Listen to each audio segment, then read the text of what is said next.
올림픽 경기나 아시아 경기대, 아시안 게임 같은 큰 대회에서 메달을 따게 되면요, 참 개인의 영광은 물론이거니와 또 혜택도 주어집니다.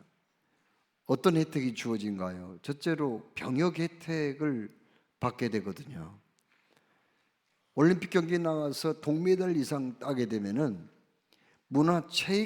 체육 요원으로 군사 기초훈련만 받고 그 군대에는 안 가고 문화체육 요원으로 잠시 봉사하다가 학교나 혹은 직장으로 복귀를 하게 됩니다. 또 그게 올림픽 경기 아시안 게임에 가서 금메달 따면은요, 연금 혜택도 받거든요. 금메달을 딴 사람은 죽을 때까지 매달 100만 원씩 연금이 나온다고 합니다. 은메달은 75만 원, 그리고 동메달은 52만 5천 원씩 연금을 받게 됩니다. 또 금메달을 따게 되면은요, 포상금도 받게 되거든요. 올림픽 경기에서 금메달 따면 6,300만 원 포상금 받게 되고요. 은메달은 3,500, 동메달은 2,500만 원을 받게 됩니다.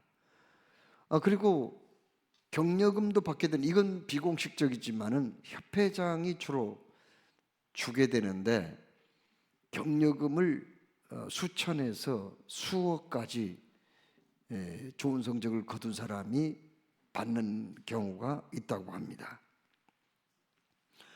오늘 우리는 히브리서 말씀을 봉독을 했거든요. 이 말씀도 고대 올림픽 경기를 그 배경에 두고 기록된 말씀입니다. 자, 그러면 이 히브리서는 수신자가 누구일까요? 여러분, 에베소서는 에베소 교회 성도들이 수신자거든요.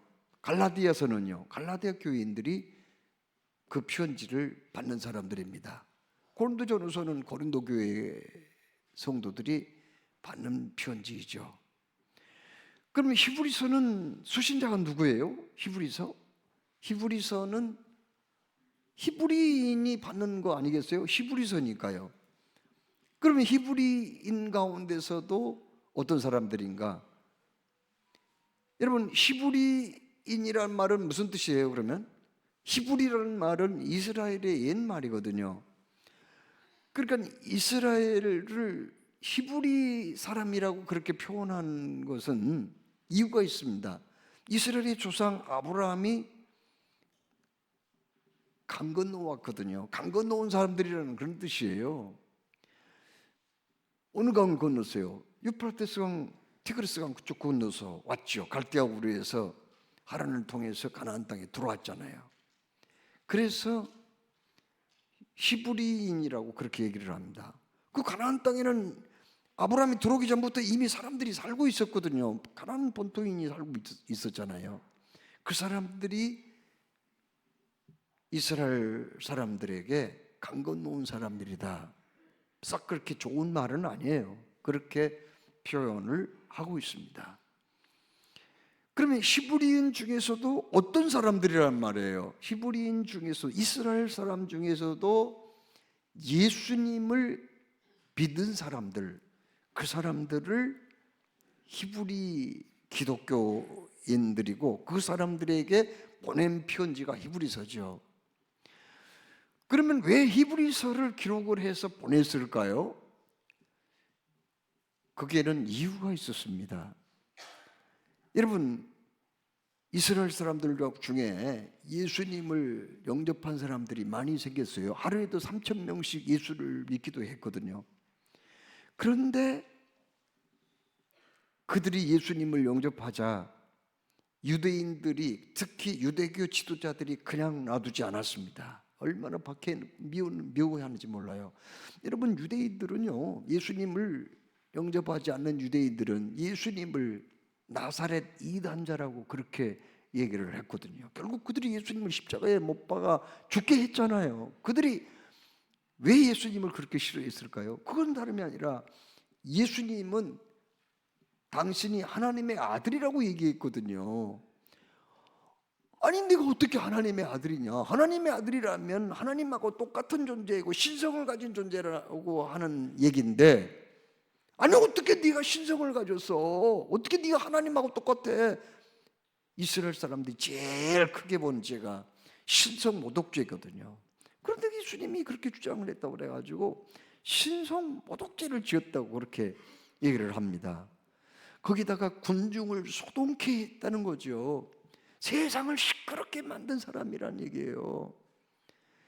그래서 그렇게 예수님을 싫어했고, 실은 유대계 지도자들, 뭐 서기관이나 바리새인, 사두개인들, 이런 사람들이 처음에 시작은 괜찮았지만은 나중에는 형식적인 가식적인 신앙인들로 바뀌게 된 거죠. 그걸 예수님이 지적했거든요. 이걸 그들이 못 견디고 예수님을 그렇게 죽이려고 혈안이 되었던 거고, 결국 예수님을 노마 총독에게 고발해가지고 산헤드린 공회를 거쳐서 결국은 빌라도 총독이 사형 언도를 내려서 예수님이 십자가에 못 박히게 되었거든요. 그런데 그때 그 예수님이 부활 승천하신 이후에도 예수님 믿는 사람들을 그렇게 미워한 거예요. 그리고 예수 믿는 사람들을 향하여서 우리 이스라엘 사람들은 다 선택받은 선민인데 너희들은 우리 민족을 모욕하는 사람들이기 때문에 너희들과 우리는 상종하지 않겠다, 이렇게 해가지고 그냥 사회에서 격리를 시켜버렸어요. 출교를 시키고요, 예루살렘 성전에도 못 올라오게 한 거예요. 그 예수 믿는 사람들하고는 아예 교제를 하지 않았습니다. 그들하고는 서로 상종을 하지 않는 그런 사이가 되고 말았던 거죠. 이때 얼마나 이 유대인들 기독교인들이요, 유대인 기독교인들이 얼마나 신앙생활하기 어려웠는지 몰라요. 거기다가 그 당시에 로마 제국이 지중해를 중심으로 해서 그 여러 나라들을 지배하고 있었거든요. 이스라엘은 팔레스타인 지역에 있잖아요. 그쪽 나라도 식민지로 지배하고 있었어요. 그런데 그 로마라는 도시국가가 그 넓은 땅을 통치하려고 보니까 힘에 미칠 수가 없었어요. 그래서 그들은 로마 제국의 황제 가이사를 신격화시켜버린 거예요. 로마 황제는 인간이 아니야, 신이야, 신. 너희들은 그래서 무조건 복종해야 돼. 이렇게 해가지고 식민지 군데군데 여러 곳에 신전을 세운 거예요. 그래서 로마 황제의 동상을 거기다가 세워놓고 아침 저녁으로 향불을 피우고 거기다가 절을 하도록 한 거예요. 그런데 예수 믿는 사람들이 그걸 할 수가 있어요? 아니 로마 황제 신상 앞에 어떻게 거기다가 향불 피우고 절을 하고 이런 짓을 하냐고요. 그걸 거부하니까 그때부터 예수 믿는 사람들을 본격적으로 박해한 거예요. 그러니까 유대계 지도자들과 로마의 권력자들이 합세해가지고 예수 믿는 사람들을 그렇게 괴롭혔던 거예요. 예수 믿는 사람들은요, 재산 몰수하기도 하고 직장에서 내쫓아버리기도 하고요, 심지어 이 사람들을 끌고 은영 경기장, 콜로세움이라고 있거든요. 은영 경기장으로 끌고 가가지고요, 거기 안 믿는 사람들은 거기 관중석 스탠드에 다 앉아서 구경을 하는 거예요. 예수 믿는 사람들을 붙잡아가지고 운동장 한가운데 놔두고요. 여러분 뭐 배너 같은 그런 영화에도 그런 장면이 나오거든요. 굶주린 사자를 철창에다가 싣고 와가지고, 마차에다 싣고 와가지고, 세상에 그 굶주린 사자 철창문을 확 열어버리는 거예요. 그러면은 그 사자들이 막 그냥 사람에게 달려들어가지고 예수 믿는 사람들을 이리 물고 다니고 저리 물고 다니고 찢겨 사자의 밥이 되게 만드는 거예요. 이러면은 여기저기서 막 그냥 그 모습을 보고 박장대소하고 좋아했습니다. 예수 믿는 사람들을 심지어 짐승의 가죽에다가 역청을 묻혀가지고 둘둘 말아가, 아니 세상에 살아있는 사람을 둘둘 말아가지고 거기다가 불을 붙였다니까요. 그래서 횃불로 사용했다니까요. 이러니 얼마나 힘들었겠어요. 예수 믿는 사람들이요. 예수 믿는 사람들 자기만 그런 피해를 본 게 아니에요. 자기 자식도 똑같이 그렇게 피해를 보는 거예요. 그때에 믿는 사람들이 흔들리기 시작한 거예요. 우리가 꼭 이런 상황에서 예수를 믿어야 되냐 말이야. 이렇게 해서 어떻게 신앙생활을 할 수가 있겠느냐, 이런 회의감이 들어서 옛날 유대계로 다시 돌아가기도 하고, 그냥 일부는 카다콤이라고 하는 지하 무덤 굴 속에 들어가기도 하고, 또 바위 틈 굴 파가지고 거기에서 피하기도 하고, 깊은 산중에 들어가기도 하고, 이렇게 했거든요. 그리고 많은 사람들이 배교를 한 거예요. 기독교 신앙을 켜버리게 된 겁니다. 바로 그때에 이 히브리서 이 편지가 기록이 되어서 그 히브리 기독교인들에게 전달이 된 거죠.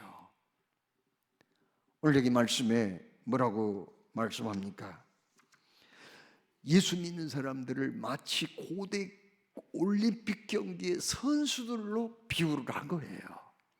그 당시에는 올림픽 경기가 그리스를 중심으로 해서 엄청나게 무성했거든요. 올림픽 경기에 나가가지고 우승을 하면은요, 엄청난 천문학적인 상금을 받고요, 평생 그 사람은 죽을 때까지 올림픽 경기에 금메달 따면은 그 사람은 세금이 면제되는 거예요. 거기다가 이 사람들은요, 올림픽 영웅의 칭호를 받게 되고, 올림픽 경기는 평민이나 귀족이나 노예나 할 것 없이 누구나 출전할 수가 있어요. 거기 노예라 할지라도 거기 가가지고 우승하잖아요. 그러면 신분이 바뀌는 거예요. 노예 출신이 완전히 자유시민이 되는 거예요. 엄청난 혜택이 주어지는 겁니다. 그런데 오늘 여기 말씀에 무슨 얘기를 하고 계세요? 히브리서의 1절 말씀에 이렇게 말씀합니다. 이러므로 우리에게 구름같이 허다한 증인들이 있으니, 이렇게 말씀합니다. 허다한 증인들이 있다. 아니 도대체 무슨 말이에요? 지금 예수 믿는 사람들 붙잡혀서 그렇게 고통을 당하고 순교를 하고 이런 판에 여기 허다한 증인들이 있다는 말은 예수 믿는 사람들을 응원하고 그들의 이름을 연호하고 힘을 북돋아주는 사람들이 있다, 그 말인데, 아니 어디에 그런 사람이 있어요? 예수 믿는 사람들 지금 뭐 다 붙잡혀가지고 여기저기서 죽어가고, 일부는 또 여기저기 또 도망가서 숨고, 또 일부는 배교해서 옛날로 다시 돌아가고 우상 숭배하는 그런 판에, 아니 예수 믿는 사람들을 지금 응원하는 사람들이 어디 있어요? 도대체 이 말씀 무슨 말씀일까요? 오늘 우리는 히브리서 12장을 읽었거든요. 11장을 읽어보면은 11장은 소위 믿음장이라고 그래요. 믿음의 조상들이 거기에 쭉 기록이 되어 있습니다. 최초의 순교자 아벨부터 시작해가지고 또 누구가 나타나죠? 노아가 등장합니다. 아브라함, 그리고 이삭, 야곱, 사라, 이런 사람들을 쭉 소개하죠. 사무엘 선지자와 그 밖에 다윗, 사사들, 그리고 그 밖에 선지자들을 쭉 소개하면서 이런 사람들은 자기 생명을 내걸고 믿음을 지킨 사람들이다. 아니 믿음 지킨 것까지는 알아요. 그런데 그 사람들이 지금 현재 지금 고통을 당하고 있는 히브리 기독교인들한테 무슨 응원을 했단 말이에요? 그들의 이름을 언제 연호하며 격려해 줬단 말입니까? 이미 그들은 죽어서 지장이 없잖아요. 여러분, 예수님께서 이런 말씀하신 적이 있거든요. 하나님이 이렇게 말씀했다. 나는 아브라함의 하나님, 이삭의 하나님, 야곱의 하나님이로라 하는 것을 너희가 읽어보지 못하였느냐? 하나님은 죽은 자의 하나님이 아니고 산 자의 하나님이시니라, 이렇게 말씀했거든요. 아니 도대체 그 말씀이 무슨 말씀이에요? 아브라함도 이삭도 야곱도 다 죽었는데 왜 예수님 하나님이 산자의 하나님이라는 거예요? 그들이 죽었지만은 이 지상에 없는 것뿐이지 천국에 하나님께 살아있단 말이거든요. 새파랗게 살아있다는 거예요. 그런 의미예요. 여기 믿음의 선진들을 쭉 소개합니다. 지상에는 분명히 없어요. 그러나 그들이 하나님께 부름받아 저 천국 보좌에서 영광 중에 있다는 거예요. 너희들이 지금 로마 제국 권력자들한테 고통을 당하고 유대교 지도자들에게 핍박을 받으면서 가지고 있는 재산을 몰수당하고 불려가서 매를 맞고 그 고통을 당한 건 맞지만은 너희들의 믿음의 조상들, 히브리서 11장에 믿음장에 기록한 그 믿음의 조상들이 너희들 눈앞에 없지만 지금 천국에 주님 품 안에서 영광 중에 거하는 것처럼 너희들도 앞으로 그렇게 된다는 그런 말씀이에요. 그래서 거대한 증인들이 지금도 너희들을 지켜보고 있으니 지금 너무나 쉽게 신앙을 포기하지 말아라, 배교하지 말아라, 하나님을 떠날 생각하지 말아라, 그런 말씀이에요. 여러분, 신앙을 지키기 위해서는요, 경주자는 복장도 잘 갖춰야 된다는 것을 1절에 말씀합니다. 모든 무거운 것과 얽매이기 쉬운 죄를 벗어버리고 라고 말씀하거든요. 달리기 하는 사람들은 복장부터 갖춰야 돼요. 그렇잖아요. 두꺼운 겨울 레이트를 입고 달리기를 할 수 없잖아요. 아니, 여성들이 긴 치마를 입고 어떻게 100m 달리기를 하겠어요? 어떻게 달리겠어요? 복장을 갖추지 못하면은 2배의 힘이 들지 않겠습니까? 금방 지치고 말지 않습니까? 그런데 오늘 여기 말씀에 우리 모두에게 올림픽 경기에 나가는 선수들이라고 말씀하시면서 어떤 복장을 하라는 거예요? 모든 무거운 것과 무거운 것을 다 제거해 버리라는 거예요. 무거운 것이 도대체 뭐예요? 우리 신앙생활에 거창스럽게 하는 거예요. 그건 우리가 의심하는 거예요. 우리가 살면서 좋지 못한 습성이에요.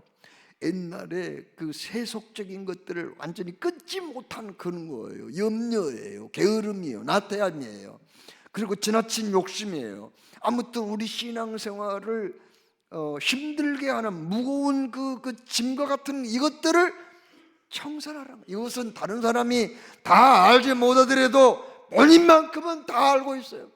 나의 신앙생활에 무거운 그 짐 같은 게 뭔가 이걸 알고 있어요. 이걸 속히 정리해야 되는, 벗어 던져버리라. 원래 고대 올림픽 경기에 나간 사람들은요, 그냥 몸을 가볍게 하려고, 심지어 이 사람들은 옷을 벗고 나갔대요. 옷을 벗고 나갔대요, 나체로. 왜요? 그냥 걸리는 게 없게 하려고, 편하게 하려고요. 오늘 하나님이 우리에게 그렇게 말씀합니다. 너희들은 지금 선수들이야. 국가대표 선수라고, 아니 하나님의 나라 대표 선수라고 좋은 성적 거둬야 되지 않겠나? 주님 앞에 설 때 멸류관을 받아야 되지 않겠느냐? 올개간 말입니다. 금메달을 받아야 되지 않겠느냐? 그렇게 하기 위해서는 나를 무겁게 하는 그 짐 같은 것들을 빨리 벗어 던져버리라는 거예요. 그리고 나를 얽매이게 하는 죄도 벗어버리라고 그렇게 말씀했거든요. 여러분, 다윗은 성령의 감동으로 시편 38편 4절에 내 죄악이 내 머리에 넘쳐서 무거운 짐 같으니 내가 감당할 수 없나이다. 마치 죄를 가리켜서 자기 머리를 내리누르는 무거운 짐 같다고 그렇게 표현합니다. 자, 여러분, 죄는 무거운 짐 같은 거거든요. 이런 것들을 우리가 어떻게 해야죠? 생각나거든.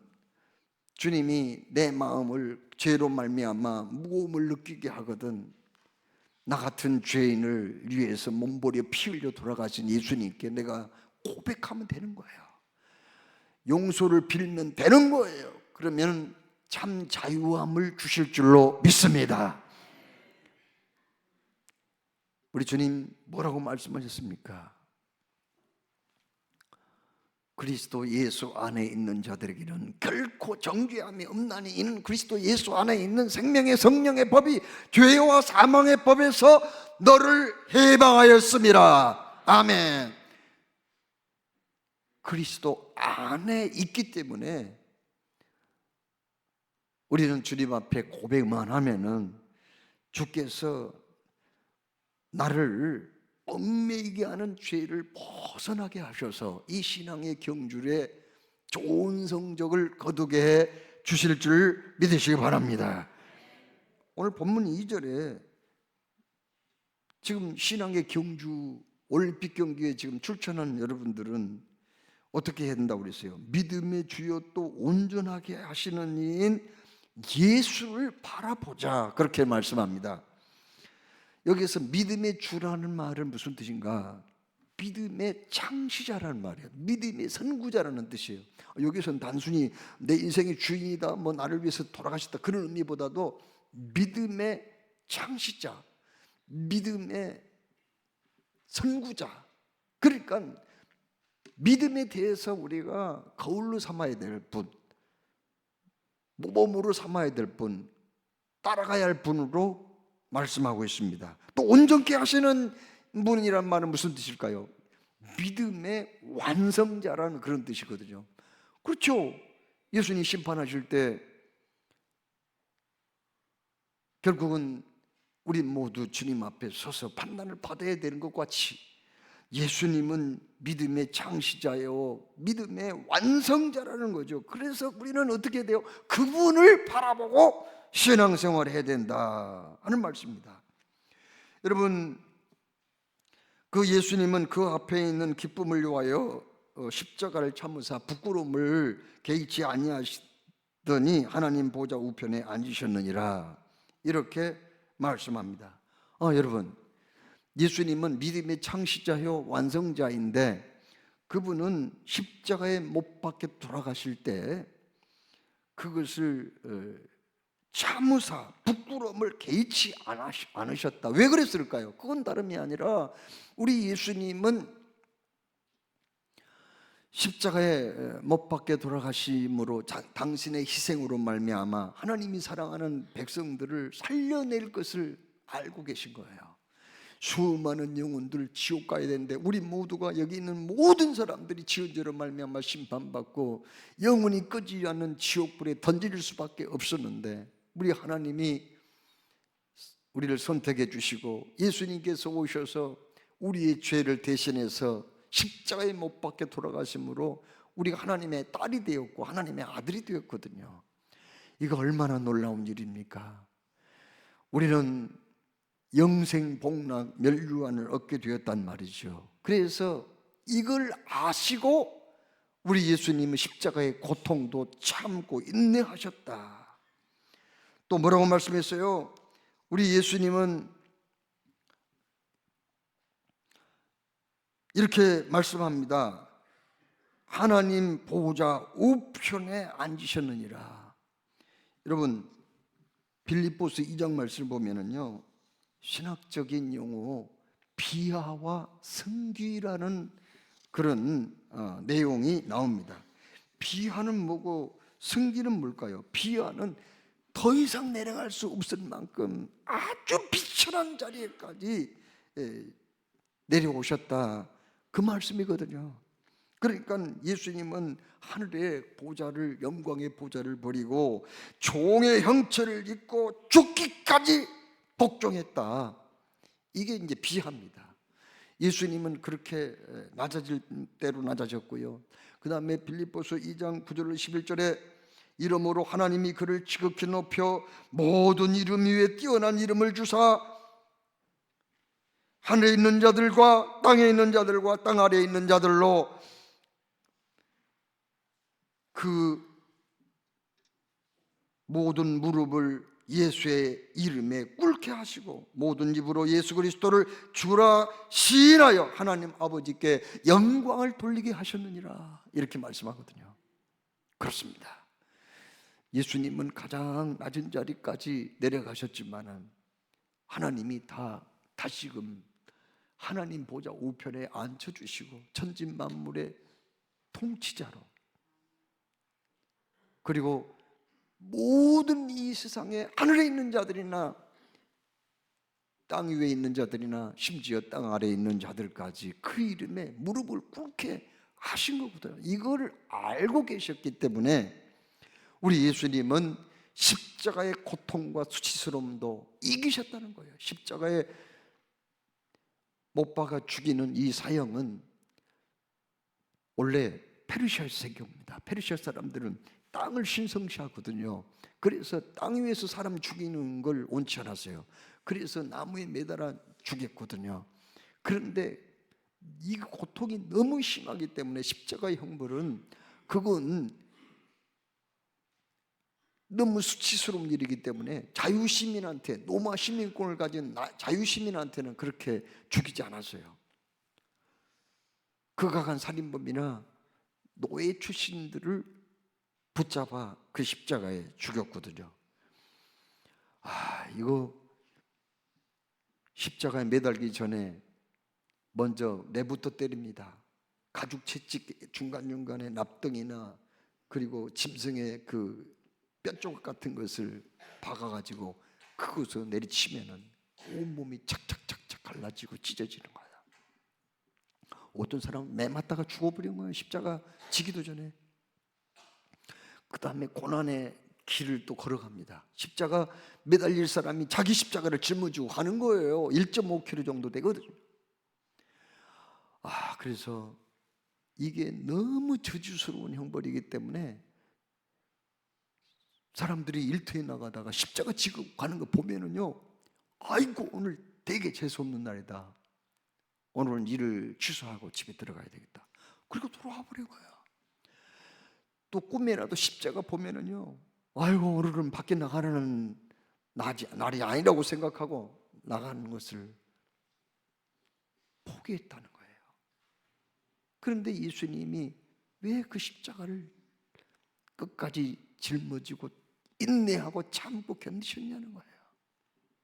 그것은 바로 만민의 죄를 대속하여 수많은 영혼들을 살리는 그 길이라는 걸 알았기 때문에, 그리고 그 죽음 후에 부활이 있을 것이고 부활 이후에는 성천하여 하늘보좌 우편에 앉힌바 되어서 명실공히 우주 만물의 통치자, 다스리는 자로 복귀를 할 것을 알고 계셨기 때문에 예수님은 끝까지 인내하고 참고 견디셨다는 말씀입니다. 가끔 세상 사람들이요, 우리 예수 믿는 사람들한테 그런 말을 하는 걸 저는 들었어요.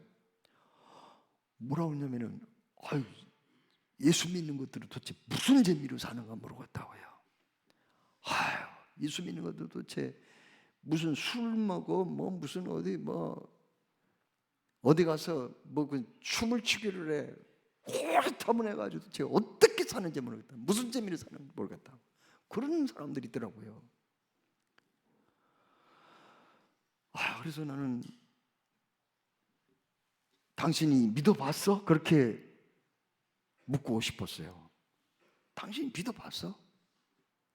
여러분, 안 믿는 사람들은 1년 52주 이 주일날만 돌아오면은 다 이번 주에는 산행을 하겠다, 이번 주에는 저기 강화도에 가가지고 그냥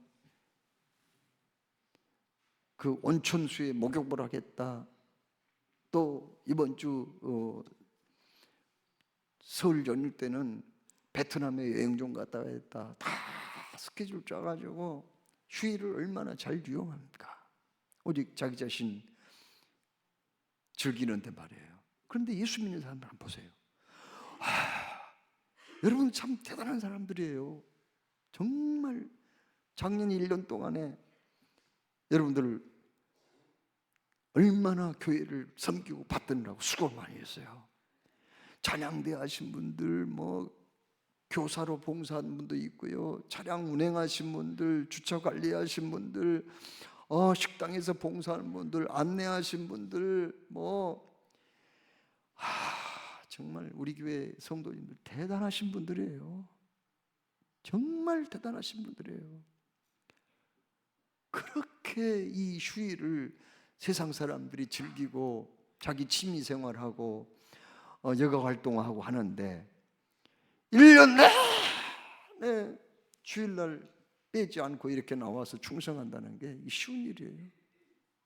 그러니 안 믿는 사람들이 도대체 예수 믿는 사람 뭔 재미로 사는지 모르겠다고 말이에요. 자기들은 그냥 스트레스 받고 그러면은 어떤 사람이 그런 얘기 하더라고요. 저기 원당에 가면 춤추는 데 있대요. 저기 그 일산도 어디 있대요. 나는 모르는데 있대요. 거기 가가지고 한 몇 시간 동안 실컷 몸을 땀 뻘뻘 흔들고 오면은 스트레스 풀린대요. 어떨 때는 그냥 놀다 보면 새벽까지 춤출 때가 있대요. 그래서 여러분들은 무슨 재미로 살아요?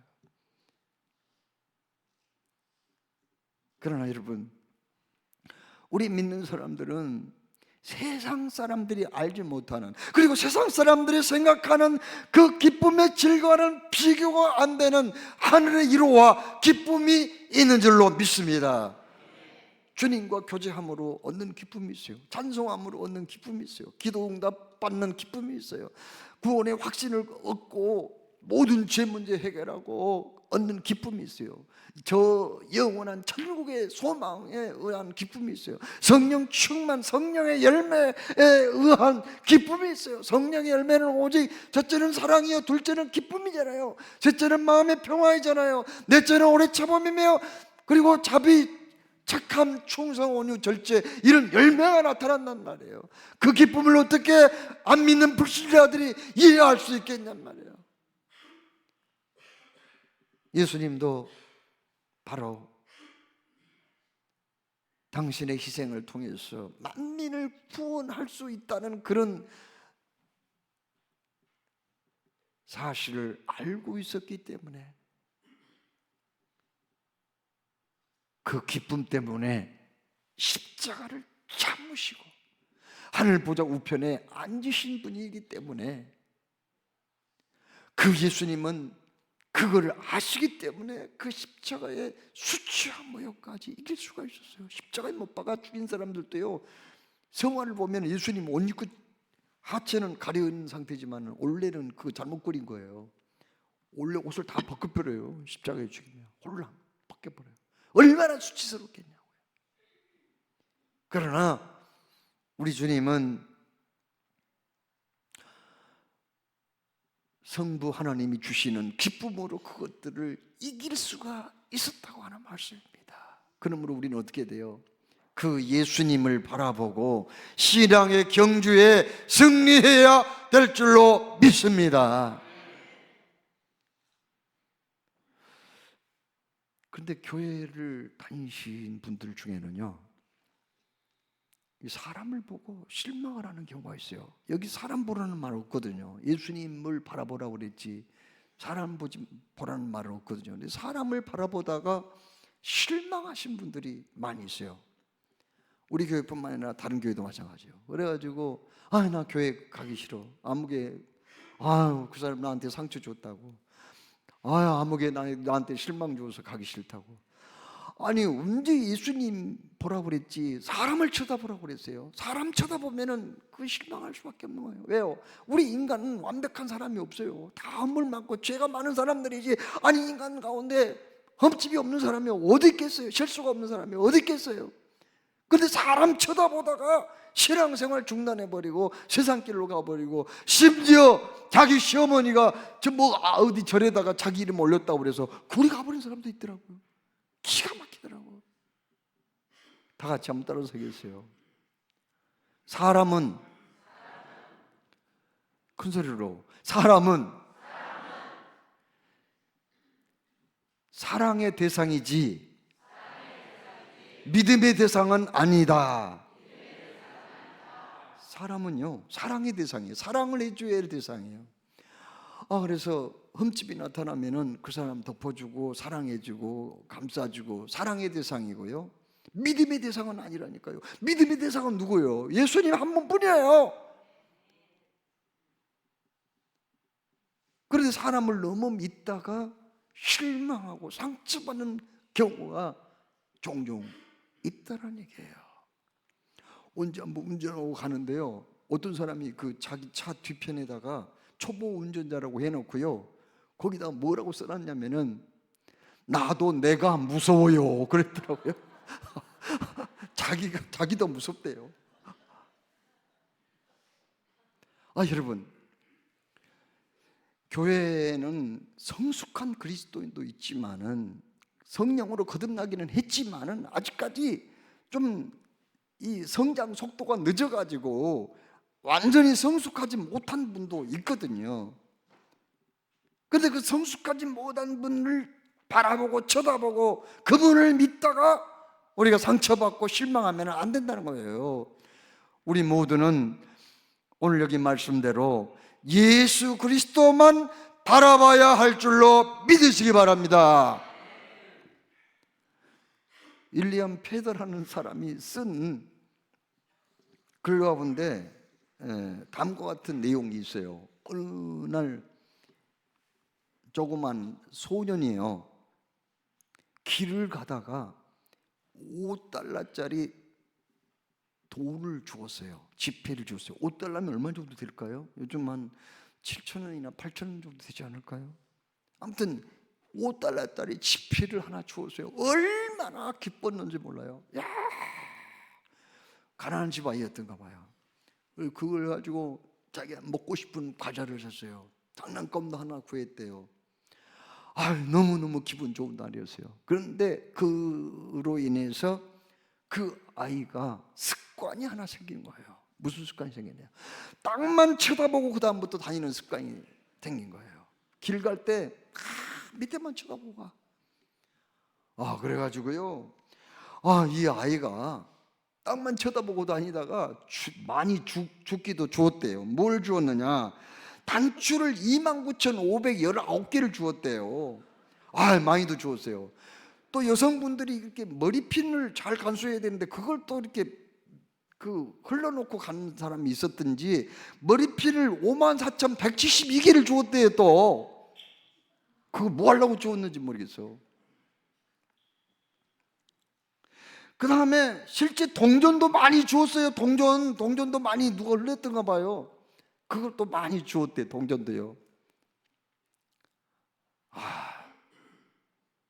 그래가지고 이 어린아이가 자라가지고 성인이 됐는데, 성인이 될 때까지 그 버릇을 못 고치고 어디 가면은 다 땅바닥만 쳐다보고 다니는 거예요.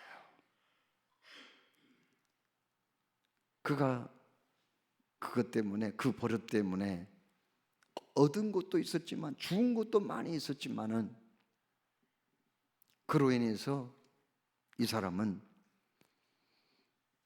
저 아름다운 가을 하늘을 쳐다본 적이 없대요. 새털구름이 떠 있고 새들이 날아다니는 청명한 가을 하늘이 어떤 것인지를 본 적이 없어요. 숲속에 아름다운 나무들이 있고 들꽃이 꽃을 피우는 그 아름다운 대자연의 모습을 그는 본 적이 없어요. 그리고 그가 늦기도 전에 허리가 굽어버렸어요. 땅만 쳐다보고 다니니까요.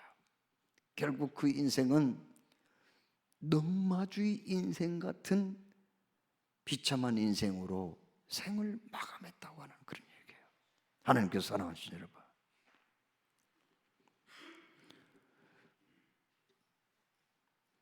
우리는 올림픽 경기에 나가는 국가대표 운동선수들과 같은 사람들입니다. 믿음의 경주를 위해서 우리는 지금 뛰고 있는 사람들이라고 말씀하셨어요. 우리가 이 신앙의 경주에서 승리하기 위해서는 어떻게 해야 될까? 무거운 것과 얽매기 쉬운 죄 다 떨쳐버리고, 그리고 믿음의 주님이시오 온전케 하신 님 예수님만 바라보고 나아갈 때 우리는 반드시 승리하게 될 줄로 믿습니다. 주 앞에 설 때에 잘했다 칭찬받고 큰 상 받는 우리 봉일주교회 믿음의 가족들 다 되시기를 주님의 이름으로 축원합니다.